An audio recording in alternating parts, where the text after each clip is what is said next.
हिंदुस्तान के सबसे बड़े कार चोर की जुर्म की कहानी अभी हिंदुस्तानी की जुबानी।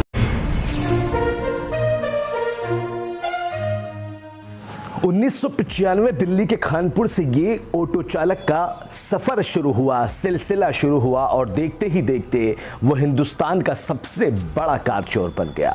180 मुकदमे दर्ज किए, 3 शादियां की, 7 बच्चे हुए और हिंदुस्तान के हर राज्य, ज्यादातर शहरों से इसने गाड़ियां चुराई। अनिल चौहान के नाम से पुलिस भी ये सोचने पर मजबूर हो जाती थी कि आखिर अनिल चौहान इतनी चोरियां कर कैसे रहा है। पहले दिल्ली में ऑटो चलाता था। 1995 के बाद कार चोरी की शुरुआत। सबसे ज्यादा मारुति 800 चोरी की। कुछ टैक्सी ड्राइवरों की हत्या भी की। चोरी की कारें नेपाल, जम्मू कश्मीर, नॉर्थ ईस्ट भेजता था। फिर असम जाकर रहने लगा। कार चोरी के धंधे में बेहिसाब दौलत कमाई।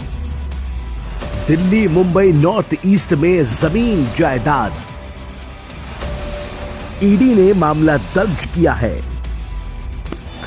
नमस्कार, आदाब, मेरा नाम अफी कुरैशी हिंदुस्तानी है और आप इस वक्त बेबाकवास टीवी देख रहे हैं। आज फिर मैं आपके सामने हाजिर हूं एक ऐसी ही कहानी लेकर जिस कहानी ने पूरे हिंदुस्तान की पुलिस के नाक में दम कर दिया था। अनिल चौहान इस व्यक्ति का नाम था जो दिल्ली के खानपुर में सिर्फ एक ऑटो चलाता था।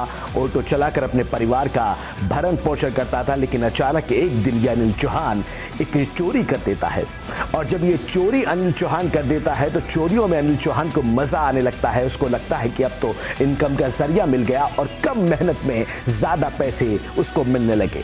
अनिल चौहान का सफर वहां से शुरू हुआ और अनिल चौहान ने सबसे पहले मारुति 800 चुराना शुरू किया। एक वक्त वो आ गया जब दिल्ली पुलिस के अंदर ये हाहाकार मचा हुआ था कि मारुति 800 का चोर अनिल चौहान इस वक्त दिल्ली में है।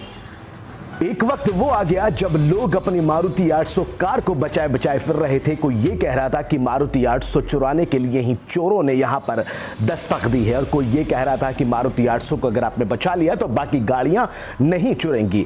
मारुति 800 चोर के नाम से अनिल चौहान फेमस हो गया, दिल्ली पुलिस के नाक में दम कर दिया और लोगों के लिए एक सवालिया निशान छोड़ गया कि आखिर ये अनिल चौहान सिर्फ और सिर्फ मारुति 800 को ही अपना निशाना क्यों बना रहा है। ऐसा होने के बाद अनिल चौहान ने अपनी रफ्तार को बढ़ा दिया और ये बाकी लग्जरिया गाड़ियां भी जो है वो चुराने लग गया। दूसरी कारों पर भी हाथ साफ करने लग गया।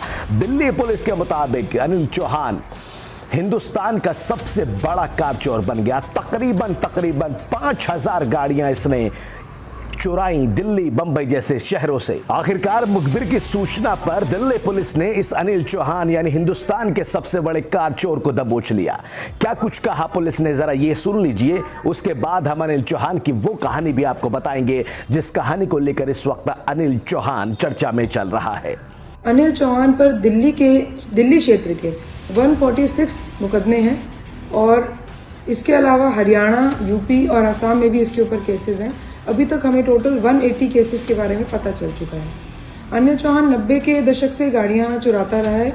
ये पहले मारुति 800 गाड़ियों को चुराता था और ये इन गाड़ियों को आसाम ले जाकर नॉर्थ ईस्ट के स्टेट्स में बेच दिया गया। 2015 में ये एक कॉन्ट्रैक्टर बन चुका था। एक कॉन्ट्रैक्टर बन के क्लास 1 कॉन्ट्रैक्टर था। इसने काफ़ी संपत्ति भी अर्जित की। इसके ऊपर ईडी की भी रेड हुई और उसके भी इसने सब कुछ गंवा दिया। 2015 में आसाम से जब भी अरेस्ट हुआ है तो इसके साथ एक विधायक भी अरेस्ट हुए थे और सब कुछ गंवाने के बाद अब ये वापस ऑटो लिफ्टिंग में और आर्म्स की स्मगलिंग के एरिया में आ गया है। तो दिल्ली पुलिस की बात तो आपने सुन ही ली। अनिल चौहान न सिर्फ अब कार चला रहा था, कार को चुरा कर बेच रहा था, बल्कि हथियारों की सप्लाई भी कर रहा था। उत्तर प्रदेश से ये हथियार खरीदता था और हथियार खरीदने के बाद दिल्ली, बंबई और बाहरी इलाकों में जाकर इन हथियारों की सप्लाई कर रहा था। अनिल चौहान पुलिस के लिए नाक में दम बन चुका था और पुलिस इसको पकड़ने के लिए लगातार प्रयास कर रही थी, लेकिन अनिल चौहान किसी के कब्जे में नहीं आ रहा था। जिस राज्य में भी जाता था ऐसा बताया जा रहा है कि एक शादी कर लेता था और वहीं पर जाकर बस जाता था। अनिल चौहान का तस्करी का काम तो चल ही रहा था, लेकिन बताया जा रहा है कि अनिल चौहान को 2015 में असम पुलिस ने गिरफ्तार कर लिया था। 5 साल की जेल काटने के बाद 2020 में अनिल चौहान रिहा हो गया और रिहा होने के बाद में फिर से उसका आतंक ऐसे ही चलने लगा।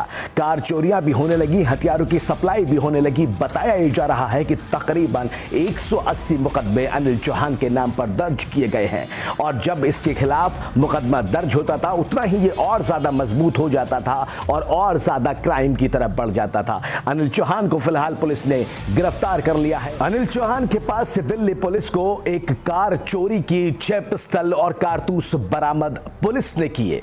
अनिल चौहान की एक कहानी चौंकाने वाली नहीं बल्कि दिमाग को सन करने वाली भी है, क्योंकि अनिल चौहान सिर्फ एक ऑटो चालक था। उसने इतनी संपत्ति बना ली, देश के कई अलग अलग राज्यों में अनिल चौहान ने एक बड़ी संपत्ति खड़ी कर दी है, अलग अलग जगह पर प्रॉपर्टीज हैं। और यह भी बताया जा रहा है कि अनिल चौहान को लग्जरी लाइफ जीने का आदत पड़ गई थी, शौक लग गया था। अनिल चौहान की इस कहानी, अनिल चौहान की इस पूरी बात को लेकर अब यह कहा जा रहा है कि अनिल चौहान के हत्थे चलने के बाद में शायद कार चोरी के इस मामले पर लगाम लगाई जा सके, क्योंकि सबसे बड़ा चोर यानी अनिल चौहान, कार चोर, हिंदुस्तान का सबसे बड़ा, अब दिल्ली पुलिस की गिरफ्त में है। अनिल चौहान की गिरफ्तारी के बाद में दिल्ली पुलिस और बाकी तमाम राज्यों की पुलिस ने भी चैन की सांस ली है। देखना होगा कि अनिल चौहान के साथ में अब अदालत का क्या कुछ फैसला आता है और किस तरह की कार्रवाई और किस तरह की उसके साथ में बातचीत की जाती है, पूछताछ की जाती है। लगातार अपडेट हम देते रहेंगे। फिलहाल इस खास खबर में इतना ही। एक नई खबर के साथ, नए मुद्दे के साथ मैं फिर हाजिर हूंगा। तब तक के लिए दीजिए इजाजत और देखते रहिए बेबाक आवाज टीवी। चैनल को सब्सक्राइब नहीं किया है तो सब्सक्राइब कर लीजिए। फेसबुक पर जाकर हमको फॉलो, लाइक और शेयर कीजिए। दीजिए इजाजत। नमस्कार, आदाब।